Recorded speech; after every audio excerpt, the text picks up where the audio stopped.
Howdy once again everyone, and today I'm checking out a new lens from Chinese manufacturer TTArtisan, their new 100mm f2.8 lens for full frame cameras, which is optically designed to offer a special Bubble Bokeh pattern in your out of focus background when shooting at f2.8. Neat, although that's not for everyone. Bubbles will appear on bright specular highlights. The rest of the background bokeh will just look really busy, but then again some people do actually like that too. The effects will be at their best on a full frame camera rather than aps-c.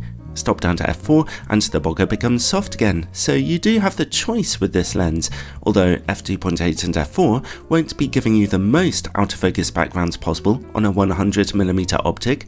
I'd like to thank TTArtisan for sending me a copy of this interesting lens for evaluation, although as usual this is a totally independent review. The build quality of this lens is very typical of an inexpensive manual focus Chinese optic, except with a few quirks. Firstly, TTArtisan have released this on the antiquated M42 screw mount, whose origins date back to 1938. When I asked them why they'd made this choice, they told me market demand. What the heck? Maybe there's been some kind of M42 film camera revival in China that I'm unaware of, I don't know. But it's still very easy to get M42 adapters to almost any camera system, as I'm doing here for this review, adapting the lens onto the mirrorless Sony E mount. Additionally, the lens's aperture ring turns in the opposite direction to what you normally see, although it does at least have some clicks for a more tactile feel. Also, depending on the M42 adapter you're using, those controls might be a bit to the side instead of on top of the mounted lens. Again, odd, but hardly a serious problem. So it's a strange feeling and oddly shaped lens too, but it does work fine. The lens is made of metal and feels nice and tough, although it doesn't enjoy any weather sealing. The focus ring is precise enough for shooting at f2.8 and it turns really smoothly too. The lens does show some focus breathing, as you can see here. I've seen worse before, but this could still be an issue for video making. The most serious annoyance in my book about this lens is its screw-in lens cap. I hate those. Whose idea was it to make screw-in lens caps? They really are a pain. Just give us a nicely designed plastic pinch style cap and I'll be happy. The lens's front filter size is a small 49mm wide. It does not come with a lens hood. Overall, it's a lens that's really quite odd in a lot of ways, but with a little practice, it handles absolutely fine. Anyway, image quality. I'll be testing it today on a Sony a7R III camera with its full frame 42MP sensor. In-camera corrections are turned on for this test. At f2.8, we see a classic example of a lens with fantastically high resolution, but very low contrast, and you can only add so much contrast in editing before things begin to look wrong. And corner image quality, well, frankly, there's none to speak of. Just look.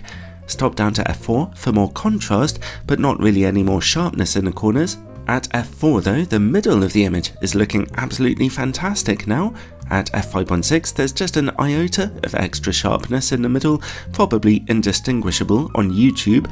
Over in the corners, well, a discernible image is beginning to form now.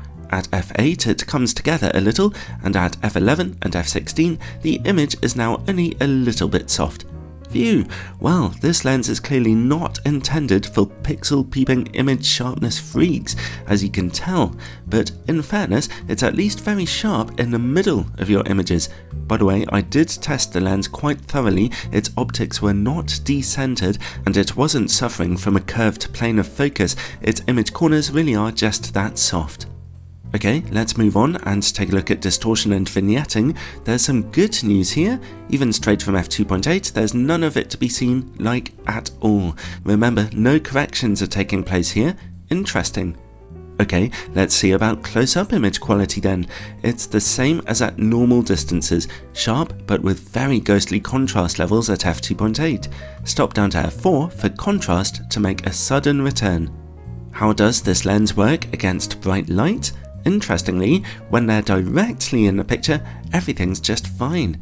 When they're on the edge of the picture, you do get some sudden flares popping up. It's a shame the lens didn't come shipped with a hood, that would have really helped. let's take one more look at the lens's bokeh now. That's the lens's key selling point, and I have to admit it did grow on me, shooting at f2.8 and looking for bright points of light to bubble eyes, and stopped down to f4, its bokeh really is quite smooth. I do like it. I'm also glad that vignetting is so surprisingly low at f2.8, which greatly improves the overall image. But as I mentioned before, the lens won't be getting you the most deeply out of focus backgrounds here. And finally, related to bokeh, let's take a look at longitudinal chromatic aberration. If you look carefully through the low contrast here, you can spot just a little colour fringing on bokeh highlights. Stop down to f4 and it becomes more obvious, but it's nothing too serious. There's still a little there at f5.6, but at f8 it's finally gone. Overall, well, it's clear we are dealing with a lens intended for special effects here, and not great optical quality, especially at f2.8, where low contrast and soft corners really take their toll. Still though, its images are quite artistic, and the bubble bokeh effect is undeniably cool. Well, if you can find a background with enough specular highlights, quirky, but fun.